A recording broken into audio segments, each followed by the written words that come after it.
जनाब 180 अराकीन ने एतमाद का इजहार कर दिया है वजीर आजम शहबाज शरीफ पर। इस वक्त जो कौमी असम्बली के मनाजर हैं अपनी टीवी स्क्रीन पर आप देख सकते हैं। आज एतमाद के वोट की बात की गई और ये करारदाद पेश की गई बिलावल भुट्टो जरदारी की जानिब से, और 180 अराकीन ने वजीर आजम शहबाज शरीफ पर एतमाद का इजहार कर दिया। बिलावल भुट्टो जरदारी का कहना था कि मुल्क में मुख्तलिफ किस्म की बातें चल रही है, मुख्तलिफ किस्म के वसवसे आ रहे हैं, तो इस वक्त एतमाद का वोट लेना बड़ा जरूरी है, तो इसलिए ये करारदाद पेश की जाती है। उसके बाद अराकीन की गिनती की गई, मेक श्योर किया गया कि तमाम अराकीन इस वक्त वहां पर मौजूद हों, और 180 अराकीन ने जनाब वजीर आजम पर एतमाद का दे दिया है। वजीर आजम ने पार्लियामेंट से एतमाद का वोट ले लिया है।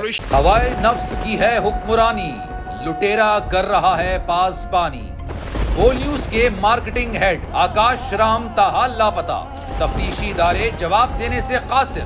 अहले खाना परेशान, बेटे की जुदाई में माँ गम से निढाल। जो बच्चो हिंदू पर आए थे जो को पाकिस्तानी, मुझे मेहरबानी करे पंहिंजो आकाश वापस कयो।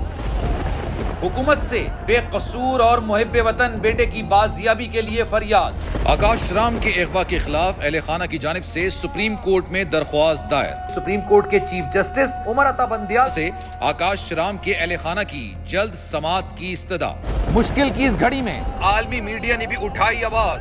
CNN, आज तक, इंडिया टुडे, टाइम्स नाउ समेत आलमी मीडिया ने आकाश राम के अगवा के खिलाफ दिया बोल का साथ। उफ क्या जुल्म है, बोल इंसाफ का मुंतजिर।